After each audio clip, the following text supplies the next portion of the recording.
اعوذ باللہ من الشیطان الرجیم بسم اللہ الرحمن الرحیم انا اعطیناک الکوثر فصل لربک وانحر انا شانئک ھو الابتر صدق اللہ العلی العظیم۔ عزیزان محترم، آپ بخوبی آگاہ ہیں کہ عید سعید، عید الاضحیٰ صرف ایک دن کی مسافت پر ہے ہم سے۔ ہم نے مناسب سمجھا کہ تمام عالم انسانیت کو اور بالاخص تمام عالم اسلام کو عید سعید کی مبارکباد پیش کی جائے، اور اس کے ساتھ ساتھ فلسفہ قربانی کے موضوع پر بھی کچھ روشنی ڈالی جائے۔ معمولاً دیکھا یہ جاتا ہے کہ اس عید پر جانور ذبح کر کے لوگ اپنی عید کو گوشت کو بانٹنے، جانور کو دکھانے اور کھانے میں گزار دیتے ہیں۔ کیا خداوند متعال کا مقصد، خداوند متعال کا مقصود عید قربان سے یہی ہے یا کچھ اور ہے؟ آئیے آج اس موضوع پر روشنی ڈالتے ہیں۔ عزیزان محترم، عید قربان اصل میں عید عبودیت ہے۔ عید قربان اصل میں عید بندگی ہے۔ عید قربان اصل میں عید جانثاری ہے۔ عید قربان اصل میں جان سپاری ہے۔ ہم معاشرے میں دیکھتے ہیں کہ لوگ جانوروں کو سجا کر ریاکاری میں تو مصروف نظر آتے ہیں، لیکن فلسفہ اور حقیقت عید قربان کو سمجھنے کی کوشش نہیں کرتے۔ عید قربان کا فلسفہ حضرت ابراہیم علیہ السلام کا اپنے اکلوتے بیٹے حضرت اسماعیل کو بارگاہ خداوندی میں ذبح کرنا اصل میں یہ تھا کہ خدا تیری مرضی کے سامنے میری کوئی چیز بھی حائل نہیں۔ تیری مرضی کی خاطر اگر مجھے اپنا بیٹا بھی قربان کرنا پڑا تو میں اپنے بیٹے سے بھی دریغ نہیں کروں گا۔ عزیزان محترم، عید قربان کا مقصد تقویٰ کے تیز دھار آلے سے اپنے نفس کو ذبح کرنا ہے۔ عید قربان کا حقیقی مقصد اپنے نفس پر قابو پانا ہے۔ اگر ہم غور کریں تو انسان دو جنبوں سے مل کر بنا ہے۔ انسان دو پہلو رکھتا ہے۔ انسان 2 ڈائمینشنل ہے۔ ایک جنبہ انسانی اور دوسرا جنبہ حیوانی۔ اگر انسان جنبہ حیوانی پر کنٹرول کر لے تو پھر یہی انسان ملائکہ سے بھی افضل ہو جاتا ہے، بلکہ یوں کہوں کہ مسجود ملائکہ بن جاتا ہے۔ اور اگر یہی انسان اپنے جنبہ انسانی پر غالب نہ آئے بلکہ اس کا جنبہ حیوانی اس پر غالب آ جائے تو پھر یہ انسان شیطان بن جاتا ہے۔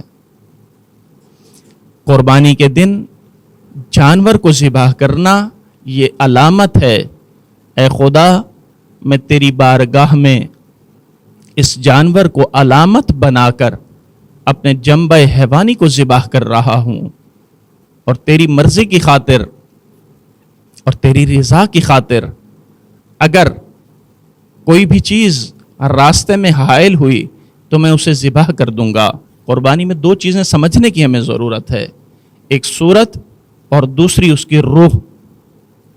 صورت تو جانور ہے کہ جسے ہم ذبح کرتے ہیں، لیکن قربانی کی روح کیا ہے جسے ہمارے اکثر مسلمان سمجھنے سے قاصر ہیں، اور قربانی کی صورت کو ہی اصل سمجھ کر اپنی عیدیں منا رہے ہیں۔ عزیزان محترم، صورت کو ذبح کرنا علامتی ہے، اس کی اصل روح جان نثاری اور جان سپاری ہے اور مرضی خدا ہے۔ خدایا تیری بارگاہ میں کوئی بھی چیز مجھے تجھ تک پہنچنے سے روک نہیں سکتی، چاہے وہ میرا مال ہو، چاہے وہ میری اولاد ہو۔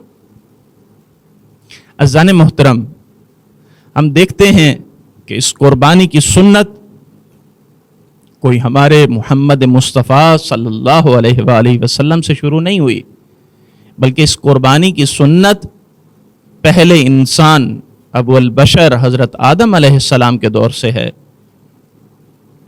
حضرت آدم علیہ السلام کے دو بیٹے حابیل اور قابیل، دونوں نے خدا کی بارگاہ میں قربانی پیش کی۔ حابیل نے اللہ کی بارگاہ میں موٹا تازہ مینڈھا پیش کیا، اور قابیل نے گلے سڑے جو یا گیہوں کے دانے پیش کیے۔ خدا ہم سے قربانی کے بدلے میں دیکھنا چاہتا ہے کہ بندے کی نیت کیا ہے، بندہ میری بارگاہ میں پیش کیا کرنا چاہتا ہے۔ حابیل کی نیت پاک تھی، اس نے اپنے ریوڑ میں سے، اپنے گلے میں سے بہترین اور موٹا تازہ جانور اللہ کی بارگاہ میں پیش کیا، لہٰذا اس کی قربانی قبول ہوئی۔ حقیقت میں خدا ہماری نیت کو دیکھنا چاہتا ہے کہ میرا بندہ میرے دیے ہوئے مال میں سے میرے پاس کیا بھیجتا ہے۔ عزیزان محترم، جو چیز اس عید کو مسلمانوں کی باقی عیدوں سے ممتاز کرتی ہے وہ اس عید میں خون ہے، دم ہے۔ عربی میں دم کہا جاتا ہے اور اردو میں خون کہا جاتا ہے۔ قربانی ہے، ہماری کسی بھی عید پر اس طرح کی قربانی نہیں ہے، اس طرح خون نہیں بہایا جاتا۔ کیا خدا ہم سے خون مانگتا ہے؟ کیا خدا ہم سے گوشت مانگتا ہے؟ ہم خدا کی بارگاہ میں جو جانور کو ذبح کرتے ہیں، نہ خون خدا تک پہنچتا ہے اور نہ گوشت خدا تک پہنچتا ہے، بلکہ وہ نیت کی پاکیزگی ہے اور وہ خلوص نیت ہے جو خدا کی بارگاہ میں پہنچتا ہے، اور اس کے بدلے میں خدا ہم پر انعام و کرام کرتا ہے۔ آئیے اس دعا کے ساتھ کہ خداوند متعال ہمیں قربانی کی روح کو سمجھنے کی توفیق عنایت فرمائے۔ والسلام علیکم ورحمۃ اللہ وبرکاتہ۔